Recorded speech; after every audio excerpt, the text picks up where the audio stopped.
천하를 다스리는데 무엇이 가장 중요할까요? 힘? 법? 아니면 덕? 5천년 전 한 군주가 그 답을 보여줬습니다. 제국 고신씨. 오늘 이 이야기를 끝까지 들으시면 왜 그가 성군 중의 성군으로 기록됐는지 알게 되실 겁니다. 사기 오제본기를 보면 제국에 대한 찬사가 특별합니다. 황제는 무력으로, 전욱은 제도로 천하를 다스렸다면 제국은 덕으로 천하를 감화시켰죠. 제국의 이름은 고신씨입니다. 황제의 증손자예요. 조부는 현요, 부치는 교국이었죠. 하지만 교국은 일찍 세상을 떠났습니다. 제국은 어려서부터 남달랐습니다. 태어날 때부터 신령스러운 기운이 있었다고 해요. 말을 배우기도 전에 이미 총명함이 드러났죠. 자라면서 그의 특별함은 더욱 뚜렷해졌습니다. 겸손하면서도 품위가 있었어요. 자신을 낮추되 존엄을 잃지 않았죠. 이게 바로 진정한 리더의 자질이었습니다. 젊어서는 성실했고 장성해서는 지혜로웠습니다. 무엇보다 사람을 대하는 태도가 달랐어요. 신분 고하를 막론하고 정성껏 대했죠. 전욱이 세상을 떠났을 때 제국은 이미 명망이 높았습니다. 제후들 사이에서 그를 모르는 이가 없었어요. 덕이 있고 능력이 뛰어나다는 평판이 자자했죠. 잠깐 여기서 중요한 결정의 순간이 옵니다.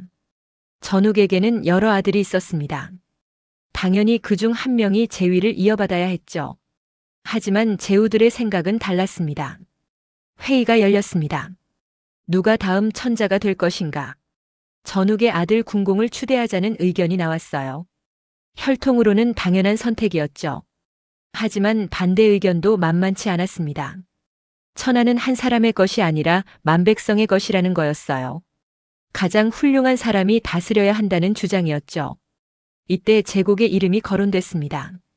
나이도 적당하고 덕망도 높았어요. 무엇보다 백성을 사랑하는 마음이 깊었습니다. 논의는 길어졌지만 결론은 명확했습니다. 제후들은 만장일치로 제국을 천자로 추대했죠. 이것이 바로 선양제의 시작이었어요. 혈통보다 덕을 중시한 겁니다. 제국은 처음에는 사양했다고 합니다. 자신은 부족하다고요. 하지만 제후들의 간청이 계속됐죠. 결국 천하를 위해 받아들였습니다. 즉위한 제국이 가장 먼저 한 일은 무엇이었을까요? 전욱의 정책을 계승했습니다. 좋은 제도는 유지했죠. 하지만 여기서 그치지 않았어요. 더 발전시켰습니다. 제국의 통치 철학은 명확했습니다. 하늘의 뜻을 받들고 백성의 마음을 헤아리는 것. 이 두 가지가 핵심이었죠. 구체적으로 어떻게 실천했을까요? 먼저 하늘의 변화를 관찰했습니다. 해와 달의 움직임, 별의 운행을 기록했어요. 이를 통해 계절을 정확히 예측했죠. 48절, 즉 4계절과 8명절을 명확히 했습니다. 봄에는 경칩과 춘분, 여름에는 하지와 소서. 이렇게 농사의 기준을 제시한 거예요. 백성들은 언제 씨를 뿌리고 언제 거둬야 할지 정확히 알게 됐습니다. 농업이 더욱 발전했죠. 곡식이 풍성해지고 백성들의 삶이 나아졌어요. 이게 핵심인데요. 제국의 진짜 위대함은 사람을 쓰는 능력에 있었습니다. 인재를 발굴하고 등용하는 데 탁월했어요. 신분이나 출신을 따지지 않았죠. 오직 능력과 인품만을 봤습니다. 제국에게는 유명한 신하들이 많았습니다. 그중 가장 대표적인 이가 후직이에요. 농사를 관장하는 관리였죠. 후직의 본명은 기입니다. 제국의 아들이기도 했어요. 하지만 제국은 혈연 때문에 기용한 게 아니었습니다. 진짜 능력이 있었기 때문이죠. 기는 어려서부터 농사에 관심이 많았습니다. 씨앗을 심고 식물이 자라는 걸 관찰했어요. 어떤 땅에 어떤 곡식이 잘 자라는지 연구했죠. 제국은 아들의 재능을 알아봤습니다. 농사를 담당하는 관리로 임명했어요. 기는 기대를 저버리지 않았습니다. 새로운 농법을 개발했습니다. 작물을 순환해서 심는 방법을 알려줬죠. 토지가 비옥함을 유지할 수 있게 됐어요. 수확량이 크게 늘었습니다. 다양한 곡식을 재배하게 했습니다. 쌀, 기장, 콩, 수수. 각 지역의 토질에 맞는 작물을 선택했죠. 전국적으로 농업 생산성이 높아졌어요. 기의 공로는 대단했습니다. 백성들이 배불리 먹게 됐거든요. 기근이 사라졌죠. 제국은 기에게 태를 봉토로 내렸습니다. 이후 후직의 후손들이 주나라를 세우게 되죠. 또 다른 인재가 있었습니다. 바로 설이에요. 설도 제국의 아들이었습니다. 하지만 역시 능력으로 등용됐죠. 설은 사람들을 교화하는 데 뛰어났어요. 예법을 가르치는 관리로 임명됐습니다. 백성들에게 어떻게 살아야 하는지 알려줬죠. 부모를 공경하고 형제간에 우애하며 부부간에 화목하라고요. 오륜의 기초가 이때 마련됐다고 볼 수 있습니다. 군신, 부자, 부부, 장유, 붕우의 관계를 정립한 거예요. 사회 질서의 근간이 됐죠. 설의 가르침은 효과가 있었습니다. 백성들이 예의를 알게 됐어요. 다툼이 줄고 화목해졌죠. 제국은 설에게 상을 봉토로 내렸습니다. 설의 후손이 나중에 은나라를 세우게 되죠. 흥미롭죠? 제국의 두 아들이 후대 두 왕조의 시조가 된 겁니다. 하지만 제국은 자식이라고 특별 대우하지 않았습니다. 능력이 있으면 썼고 공로가 있으면 상을 줬어요. 철저히 공정했죠. 다른 인재들도 많았습니다. 예를 들어 혁담이라는 신하가 있었어요. 형벌을 관장했죠. 혁담은 공정하고 엄격했습니다. 죄를 지으면 신분 고하를 막론하고 처벌했어요. 하지만 억울한 사람이 없도록 신중히 판단했죠. 법은 엄격했지만 합리적이었습니다. 백성들이 믿고 따를 수 있었어요. 사회가 안정됐죠. 또 다른 신하로 백고가 있었습니다. 음악을 담당했어요. 백고는 육률육녀를 정비했다고 합니다. 음악의 조화를 이룬 거죠. 제사 음악뿐 아니라 교육용 음악도 만들었어요. 아름다운 음악은 사람의 마음을 움직입니다. 백성들이 음악을 들으며 마음이 순화됐죠. 이게 바로 예약 정치의 완성이었어요. 잠깐 여기서 중요한 점이 있습니다. 제국의 인재 등용 원칙입니다. 첫째, 능력을 최우선으로 봤습니다. 말만 번지르르한 사람을 경계했죠. 실제로 일을 해낼 수 있는지 확인했어요. 둘째, 인품을 중시했습니다. 아무리 능력이 있어도 덕이 없으면 쓰지 않았죠. 백성을 사랑하는 마음이 있는지 살폈습니다. 셋째, 전문성을 존중했습니다. 각자의 재능에 맞는 직책을 줬어요. 농사에 능한 사람은 농업을, 예법에 밝은 사람은 교육을 담당하게 했죠. 넷째, 권한을 위임했습니다.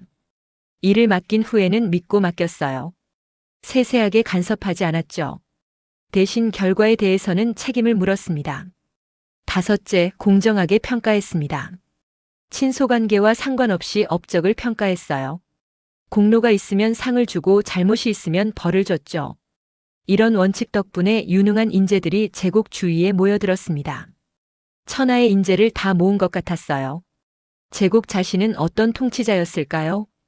겸손했습니다. 자신이 모든 걸 안다고 생각하지 않았어요.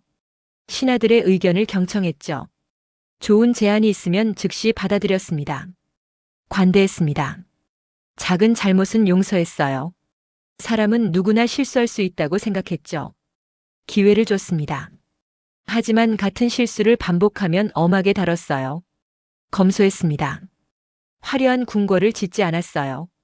사치를 멀리했죠. 백성의 고열을 낭비하지 않으려 했습니다. 근면했습니다. 매일 일찍 일어나 정사를 돌봤어요. 백성의 고충을 들었죠. 밤늦게까지 국사를 처리했습니다. 공평했습니다. 친척이라고 특혜를 주지 않았어요. 권력자의 청탁도 받지 않았죠. 오직 옳고 그름만을 기준으로 판단했습니다. 이런 덕목들이 쌓여 제국의 명성이 됐습니다. 백성들은 그를 진심으로 존경했어요. 제국의 덕치는 구체적인 성과로 나타났습니다. 영토가 크게 확장됐습니다. 무력으로 정복한 게 아니었어요. 주변 부족들이 스스로 귀순해온 거죠. 제국의 덕을 사모했기 때문입니다. 동쪽으로는 바다까지, 서쪽으로는 서역까지, 남쪽으로는 교지까지, 북쪽으로는 유도까지. 전욱 때보다 더 넓어졌어요. 하지만 제국은 정복자가 아니었습니다. 통합자였죠. 서로 다른 부족들을 하나로 묶었어요. 각 부족의 풍습을 존중했습니다. 억지로 중원의 방식을 강요하지 않았어요. 대신 공통의 가치를 제시했죠. 인의의 지신, 이런 덕목들이었습니다. 교역을 장려했습니다. 각 지역의 특산물이 오가게 했어요. 경제가 발전했죠. 모두가 풍요로워졌습니다. 문화 교류도 활발해졌습니다. 서로의 음악과 춤을 배웠어요. 언어도 섞였죠. 다양성 속에 통일이 이루어진 겁니다. 백성들의 삶은 어땠을까요? 크게 나아졌습니다.